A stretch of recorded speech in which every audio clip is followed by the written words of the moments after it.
Nas águas do Rio Grande, na divisa dos estados de São Paulo e Minas Gerais, está nascendo uma das mais modernas estruturas para a criação de tilápias.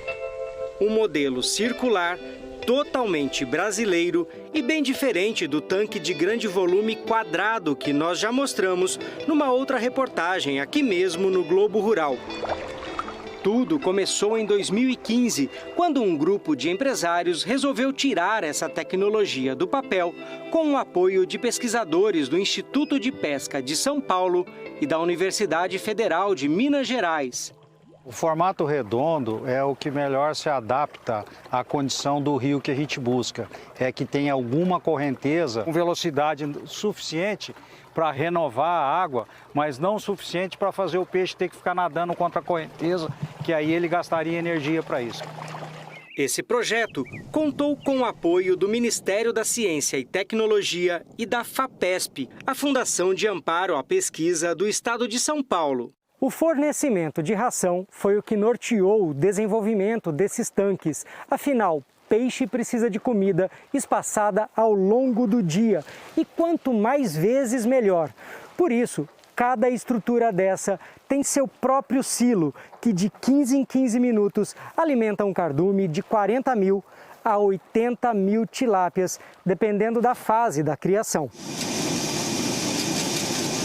Para se ter uma ideia, num tanque convencional, os peixes são alimentados 5 ou 6 vezes ao dia. Aqui, 48 vezes. Para a tilápia isso é muito importante porque ela é uma espécie competitiva. Então, como essa frequência alimentar ela é maior, isso oferece um bem-estar maior para o peixe. Consequentemente, você vai ter lotes uniformes. Tem outra vantagem também, que foi a diminuição da gordura visceral. No caso desse viveiro, ela caiu de 7% para 3%. Que é uma gordura não desejável. Não desejável. Cada silo tem capacidade para armazenar 1.200 quilos de ração. E o estoque dura de 1 dia e meio a 4 dias, dependendo do tamanho do peixe. Tudo por aqui é automatizado e conta com aquela ajudinha do sol. Todo o sistema é feito através de placas fotovoltaicas que dá a mobilidade para que ele possa ser colocado em qualquer lugar e evite o risco de você trabalhar com cabos submersos para trazer energia para operar o tanque.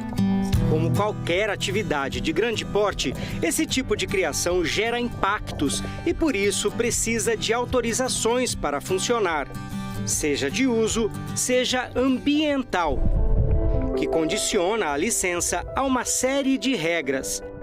Telas apropriadas para evitar a fuga de peixes em massa e o monitoramento da qualidade da água são algumas delas. No total, 30 tanques circulares flutuam hoje em dia por aqui. Uma estrutura feita em alumínio com 14 metros de diâmetro, projetada para um volume de 450 metros cúbicos de água. Veja aí como é a divisão. De baixo para cima vem os tambores, depois tem uma tela de fundo, que é o fundo do tanque, depois tem 4 metros de telas laterais, certo? Que é a profundidade de água, depois ainda tem uma borda livre de 80 centímetros a 1 metro. É onde o pessoal anda em cima e em volta do tanque, normalmente. E, por fim, o silo, que está a uns 2 metros da água. O formato redondo foi inspirado numa experiência fora d'água. A gente já trabalhou com pecuária de boi de corte e nas fazendas onde a gente operava, tem um curral que ele é de um formato circular e opera com sistemas de porteira para deslocar o gado para um curral, para um outro, para o caminhão. E aí vocês adaptaram para o peixe? Nós viemos para o peixe e trouxemos essas ideias do bovino para o peixe. Dentro desse conceito, foi instalado um sistema com 2 porteiras, pensado para facilitar o trabalho da despesca. Para fazer a retirada do peixe de um tanque desse, o sistema constitui em usar as porteiras que rodam, a gente chama isso de redondel. A movimentação de uma das porteiras encurrala os peixes para um lado, deixando o restante do espaço livre. E em seguida você introduz um tanque de forma triangular. É um pedaço de pizza. É um pedaço de pizza. Por isso a gente chama tanque fatia de pizza. Daí basta abrir as telas laterais para que os peixes entrem no tanque fatia.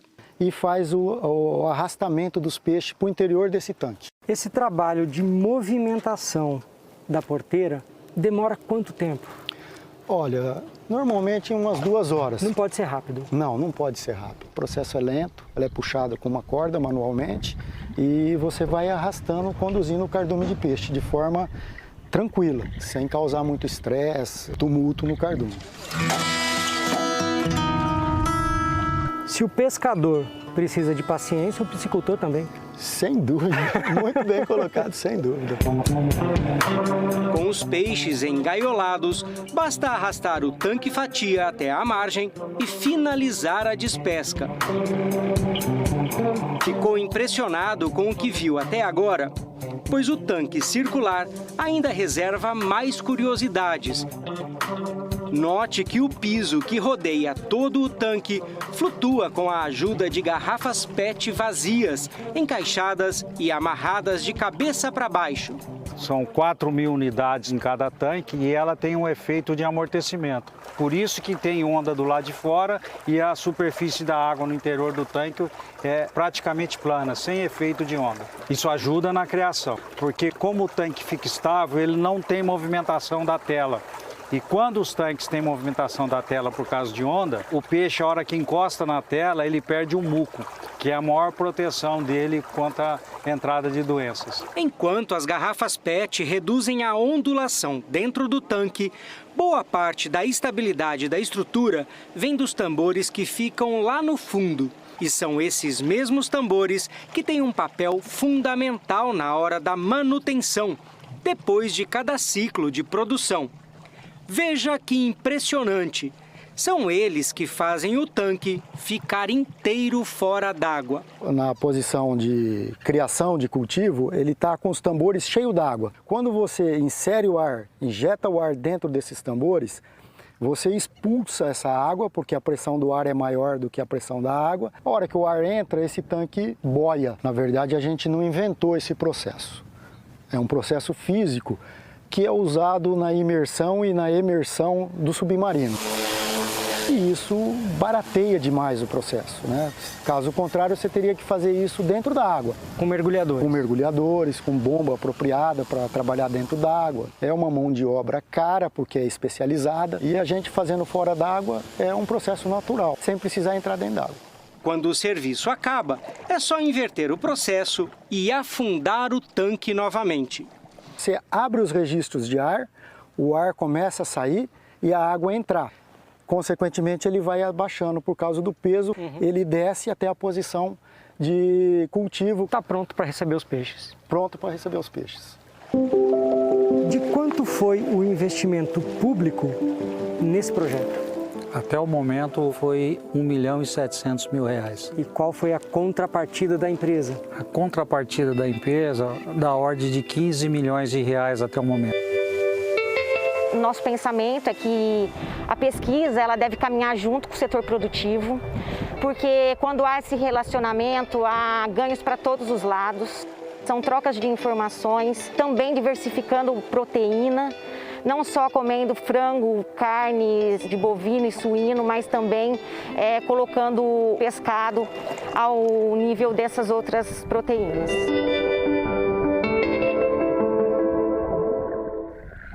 A tilápia é um peixe de origem africana, mas os dois principais produtores mundiais são a China e a Indonésia. O Egito vem em terceiro e o Brasil em quarto. A criação de peixes conquista cada vez mais espaço nos rios brasileiros.